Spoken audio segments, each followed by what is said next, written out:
Jesse Owens, my friend. Talking about Nazi. Y'all, Jesse. a lot of people don't know. Jesse Owens versus the Nazis, man.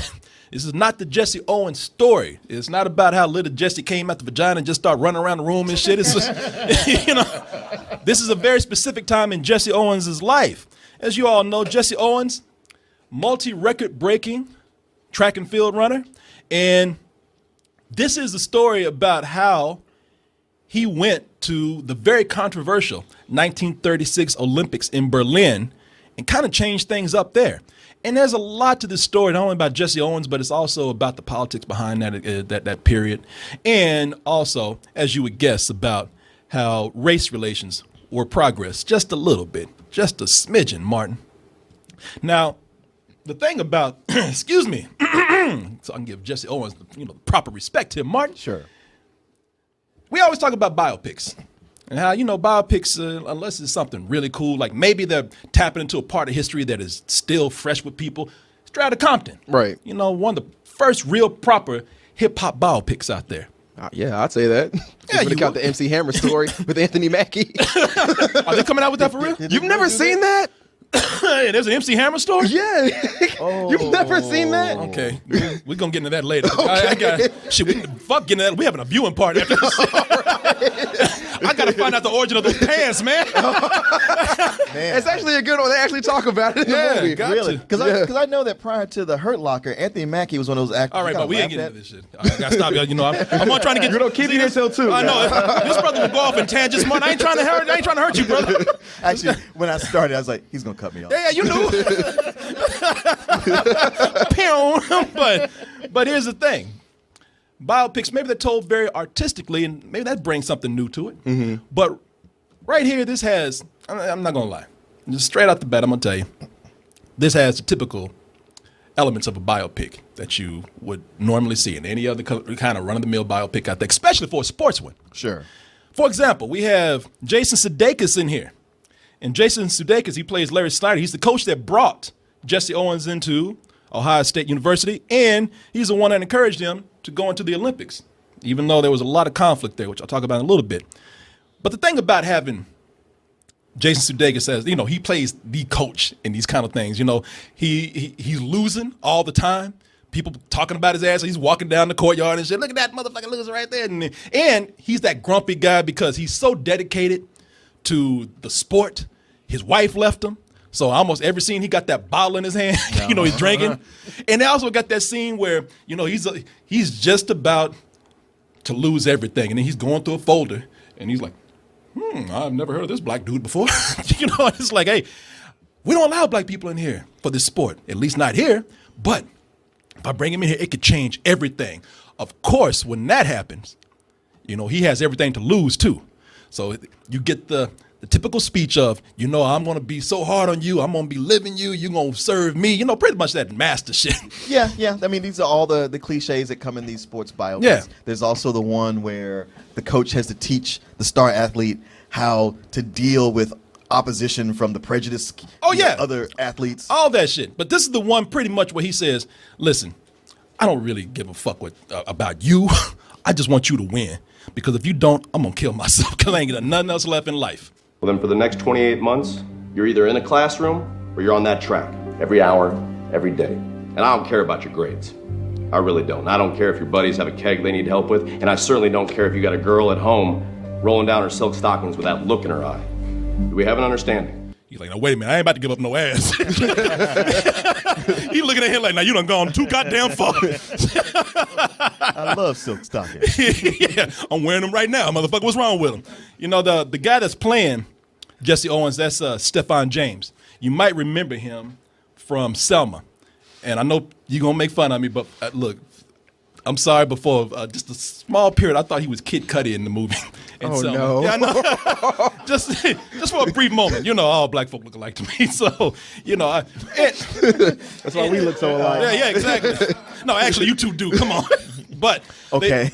They also have in the movie, they have that part where they find out that, this guy was even better than we thought. When they have him out there doing his athletic thing, and like, oh my God, this kid is amazing. I'm like, that motherfucker stole my wallet. He ain't even coming back. Frank Wyckoff runs 100 yards in 9.4. Kid just ran 100 meters. Well, Lynn, you know that meters are longer than yards, yeah? I like the way. So that's like me talking to you. Yeah, exactly. Yeah, I'm stupid. I don't know. How you trying to play it off? Yeah. Oh, yeah. No, he was actually straight up. He's like, no. Shit, yesterday he ran 3 cups and 2 teaspoons. I don't know. Like, that dude just say, yeah, I'm stupid. What the fuck? We know this. Let's move on.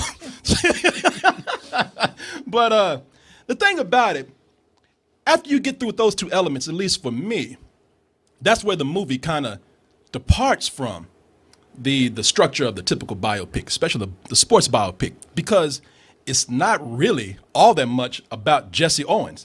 When you watch this, it's called race, and a lot of it has to do with the sport of racing, racial politics, and watching this, the politics of, as I mentioned before, the 1936 Olympics. That's what really got me into the film. I want to help a brother out. But Jesse Owens, to me, in this movie was boring. Well, that's the thing I noticed, especially in the first half. I was like, he's sort of like a side character in his own biopic. Man, maybe Marlon Wayans is right. I'm one of them crab Negroes, man. I don't mean to bring you down, brother. I want to help. But he was boring in the movie. He ran. He fell in love. He ran some more.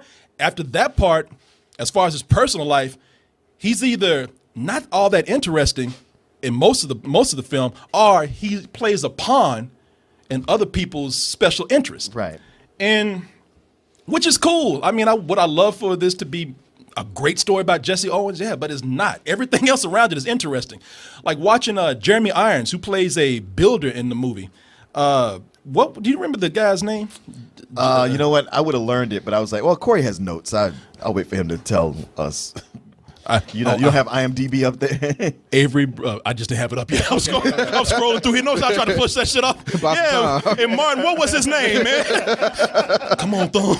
But Avery Brubadge was his name, and he's a builder. And he got caught up in this whole thing of people at that time.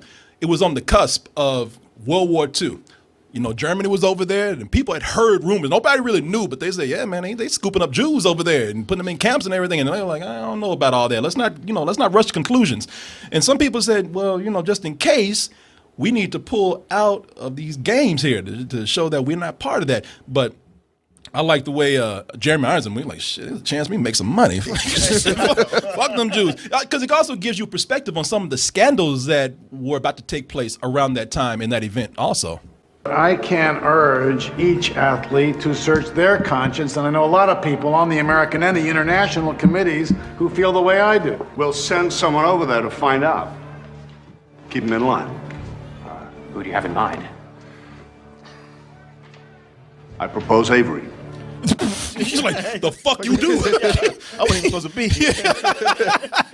He's really good in the movie. Like a lot of people are great in the film because there are a lot of veteran actors in here. You just saw William Hurt over there. And don't get me wrong, Jesse Owens in the movie, the time that it really works is that later in the film where he's really put into this conflict. I mean, you just the story of this guy who has so much pressure on him. He has to please his coach, but then he has to also be a representative of the black race. Of the black race, yeah. And then people are telling him, people telling you not to go, but you could also break some boundaries if you go there too. I think during that part is when you feel for Jesse Owens the most. The Olympic trials are coming up soon. Yes, sir. A little under 5 weeks. Well, no doubt you hope to qualify and take part. I'm like, well, yeah, I was until you said it like that. They look like they about to jump him if he says no. Yeah. Well, yeah. I mean, yes, sir. Even under the Hitler regime, on behalf of Mr. White and his organization and the Negro community across America, I hope you don't go. He's like, damn, you had to throw that Negro community shit in there. I was gonna make my mind. That's how they get black people. Well, the black community, the Negro community is watching your ass. Yeah, you get manipulated by that a couple of times. You stop falling for it. Yeah, I think that my favorite performer in the film is Jason Sudeikis, man. It's his movie. It really is. I was about to ask that because I remember when we watched the trailer, you were like, I'm concerned about Jason Sudeikis. No, I was the one that said I really was looking forward to him. Okay. You guys were saying, I remember what I said was that, I knew he had the talent, but he's one of those guys, I'm so used to seeing him be funny and even sarcastic and delivering a funny line in a way that's serious where you almost have to kind of go I caught the joke in that, where I thought that it might be a situation where everything he said would just make me want to laugh. Yeah. But this is his movie. It's his movie, and Jason Sudeikis, as you know from Saturday Night Live, has made a great transition to drama. And that's the best written character in the film because he's morally ambiguous, but never in a way that's unlikable. Right. I mean, he's going to tell you straight up, I don't give a damn about black people. I need a win, man. You got a chance to be a part of history, and you're going to walk away from it, huh? Throw it away? Look, I got people looking at me for an example. What do you mean, people? What people? Black people? Fuck them niggas. I don't give a fuck about black people. Shit, black lives don't matter to me. I mean, and it's funny too because every time that this dude Stephan James is about to go for that black Oscar. Oscar, that black, and Oscar too. Every time he's about to go for that black Oscar, somebody just yanks that performance away from him, man. He gets my movie. He gets overshadowed by somebody else. And when I was watching this, Jason Sudeikis, man, he has a charisma unlike a lot of people out there. It's a rare charisma because it's not showy. Right. It's not anything that he has to do. That it's effortless because he just sits there and he just delivers dialogue in such a down to earth but likable kind of way that I was kind of mesmerized by his performance. He's the one that comes out the best here. As I said, it's got a lot going for it. Amongst the things that I told you there, it's got great production value, man. I mean, this is something that you kind of like. Some scenes where they go to Germany, that's some shit you expect to see out of a science fiction movie or something. That's the thing because so much of it in the early part seemed kind of low budget, but when they get to Germany, they really pull out all the stops, and they bring that to life. And I was just like, man, I want this to just be about this part right here. Yeah, there's so many great things going on, and just this period in time, and yet overall, this movie is just kind of okay. It's like all these great parts don't add up to a great movie. It's like something's great, but this great thing doesn't run smoothly into this long series of great things. It's like, well, that was great, and that was great, and that was great, and that was great.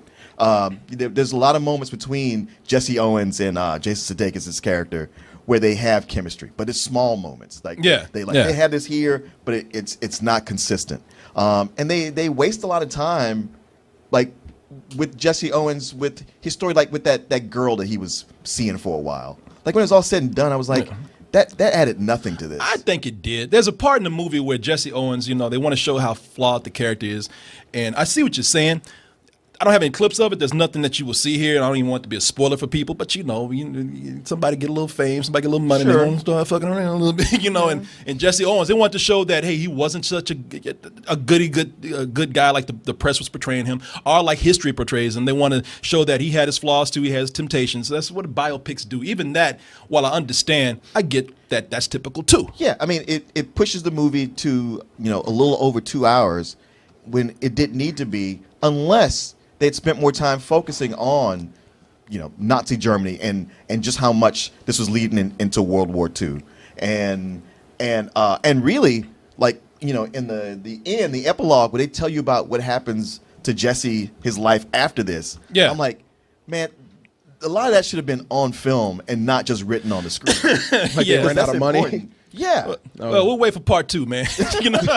Race again. Yeah. Because it's such a big deal. And then to find out what happens after, you're like, shit, all that's important. That really plays into all this. Well, like I said, this is a movie not about Jesse Owens. Mm-hmm. It's about the Olympics and about that period of time and how that and just how the times were changing and how they have not only the politics of that event, but also the politics between countries too.